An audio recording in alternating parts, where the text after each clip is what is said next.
Hi, everyone. How are you doing today? I hope you are all well.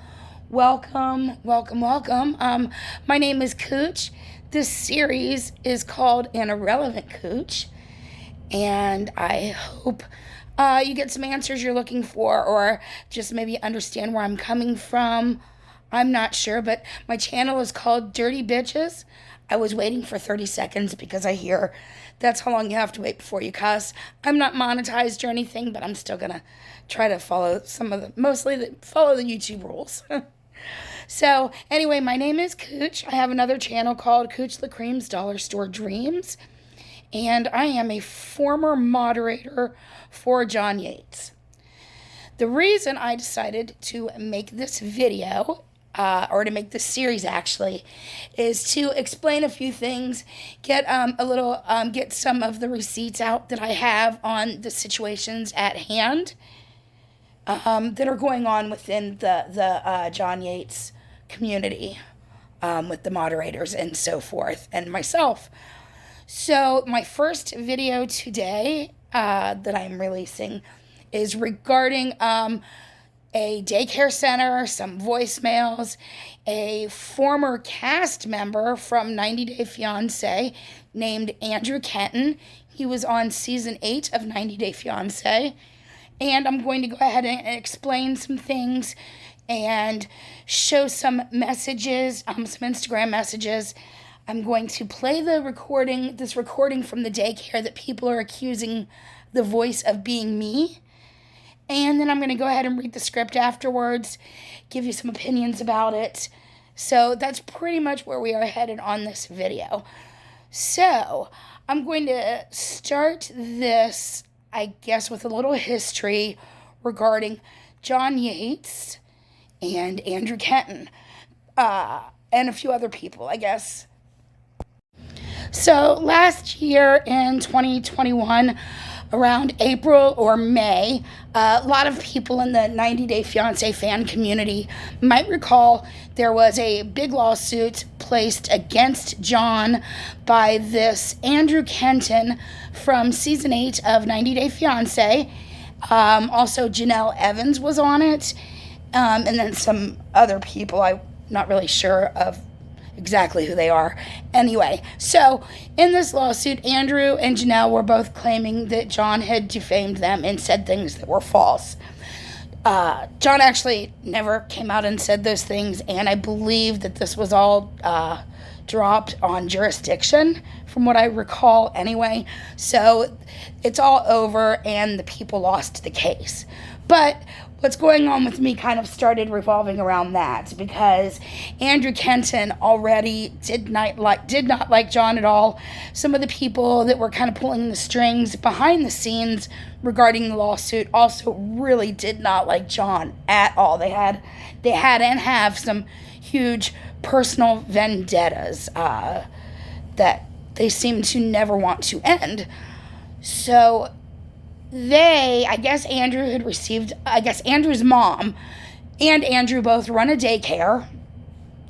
Andrew's mom's daycare, there was a recording left on her machine, and somebody was saying some very, very not nice, very rude things, in fact, to his mother.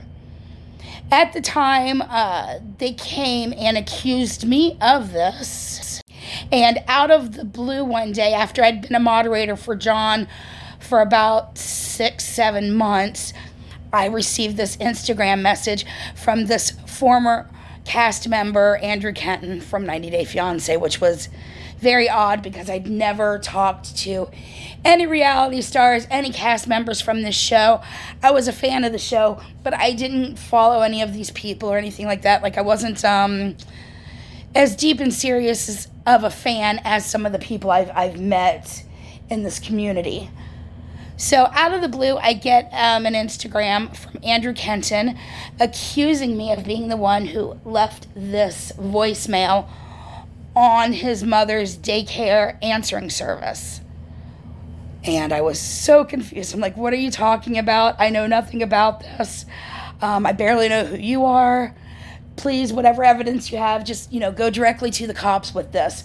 I don't know why you're even bothering to talk to me. Just go to the cops, was basically what I told him.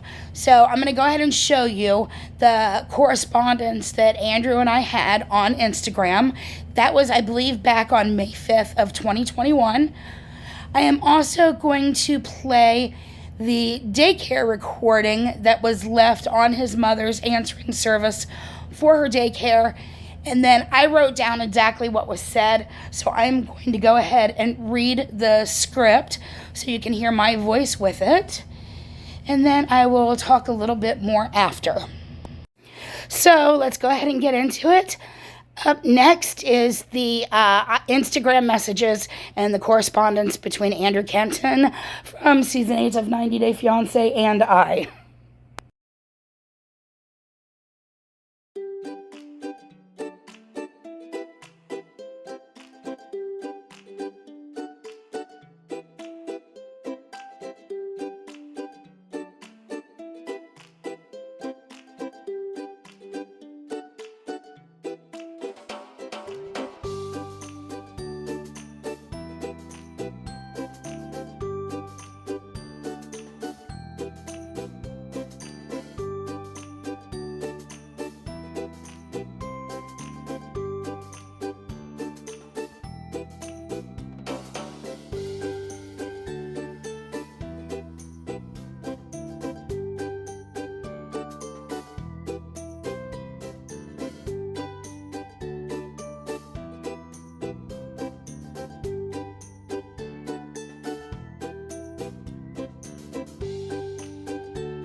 Hello, your son's extended warranty has expired.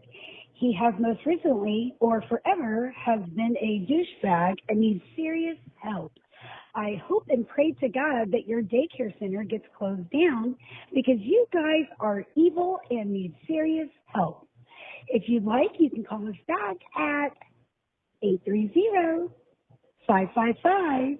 Your son's a piece of shit. Thank you and have a wonderful day. Hello. Your son's extended daycare. No. See, I'm already off. Hello. Your son's extended warranty has expired. He has most recently, or forever, has been a douchebag and needs serious help. I hope and pray to God that your daycare center gets closed down because you guys are evil and need serious help. If you'd like, you can call us back at 830-555. Your son's a piece of shit. Thank you and have a wonderful day. So there you have it. As you can see, there are definitely similarities in both voices. I am not going to even deny that at all. Definite similarities. There are things, though, that they say as they are going through it. The inflections and the pitch are different. When I was first told about the recording, honestly, by this Andrew Kenton, I didn't even believe that the tape actually existed or that it actually happened. I thought it was a complete setup to be done to the mods, or to me being a mod for John Yates. I didn't even know. I'm thinking it was probably the following August, September, October, somewhere around there, where I found out that the recording did actually exist. And some people had heard it. I believe Brooke said she had heard it. Teresa had. Apparently even Heidi and Julie had, but nobody bothered to tell me that they had heard it. But people did say that they never believed, or that they didn't believe it was me. Brooke and Teresa, I guess at the time they'd originally heard it, thought it was me. But once I opened up and talked about it, they said that they'd heard my voice now, and they completely knew it was not me. But I'll probably get back to that. I did want to mention, also in the phone call, the person gave a phone number starting with 830-555. 830 just so happens to be a San Antonio area code. That doesn't necessarily mean that the person was calling from San Antonio, but a lot of times when people are doing nefarious activities, they don't think things through, and so they probably just the very first area code that came to their head. So it could have easily been that person's area code. Also, some people seem to think that it is possibly a fan inside of the community, and although that's not impossible, there are a lot of crazy 90 Day Fiance fans that actually haven't even found this community yet. So it really could be anybody inside or outside of the community, for sure. I am surprised that there was no caller ID on these phones at the daycare, or maybe it just came up as a private number or something. I'm not sure, but that's too bad that they didn't have caller ID also. As I said at the very beginning, they should have just gone straight to the cops instead of talking to me. They didn't know me. I mean, I guess he said that he was doing it as a courtesy. A courtesy of what? You don't know me at all. You don't know if I'm going to lie to you, tell you the truth. You have no idea what I'm going to say to you, so why don't you just take what you have directly to the police, give them my IG? I mean, I don't know. Do whatever you have to do, but you should be going to the police with this information instead of bothering somebody that you think might be guilty. I have never wavered at all since the very first time this all completely came to me. I've never wavered in my story. I've never wavered in the fact that I did not do this at all. I've never, ever told anybody differently, regardless of the lies that people say where they say I told them that I did it. They've already told many, many, many lies, and that's just another added lie to the pile of lies that I've been collecting to address here eventually. So, yes, Terry Lynn did absolutely lie about that. I never told her any such thing. And in fact, if I did tell you that, Terry Lynn, where is the proof? Where is the proof? You guys never have any proof to back up all of the lies you tell about me. And you can't say that I told you on a phone call, because the only phone call we had lasted about 20 seconds, and you can get your phone records and prove that one too, because I'm not lying about that either. So where's the proof that I told you this stupid stuff? You know, is there a voice memo? Because it would either be a voice memo, a text, or a phone call. And like I said, you can show your phone records to show that our phone call was less than a minute. You answered the phone. I was calling to get my money. You answered the phone. I said, hello, this is Kooch or Kelly, whatever you want to call me, because on a phone call, if I'm going to call you on the phone, I'm going to give you my real name if I'm calling your actual real phone number and it's not an Instagram call. So I said, this is Kooch or Kelly, whatever. And she said right away, Kooch, I'm at the doctor's office and I can't talk right now. And I said, oh, okay, I am sorry to have bothered you. And I hung up. I didn't even get a chance to ask her about the money because she immediately was busy at the doctor's office. Wonder if she was getting that eyesight checked out. By the way, Terry Lynn, everybody saw that you clearly said that you're driving while you're blind, and we also saw you say that wasn't a good idea. It definitely is not a good idea if you can't see to get behind the wheel. I mean, I swear, the brain cells amongst these people are so low. I think it's really, really stupid how everybody wants to make all these threats and then they don't want to do anything. You know, don't threaten to go to the police and things like that. Just do it. It's just, you know, you're trying to act all big and bad and scare people, but you really just look stupid. So there's that. If you want to, you know, if that's the impression you want to give people, then by all means keep it up. You know, then we have all of these extreme bullying, hate videos, these marathon streams that people are doing that are focused purely on hate. And all of the subscribers and all of the people that are, you know, in there and typing all the hate messages and everything, and you just all think it's okay to say whatever you want, disregarding that everybody that you're doing this to is actually human, actually has real feelings. And not only are we all alike, because most of us all have mental health issues, including all of you streamers in this community, or most of you all have extreme mental health issues. Well, you're also bullying people that have mental health issues. So there again, it's really not smart, the choices you make when you're doing this. And for all of you idiot streamers out there telling people to keep their name out of their mouths and all of this, and don't be lying on me and keep my name out of your mouth.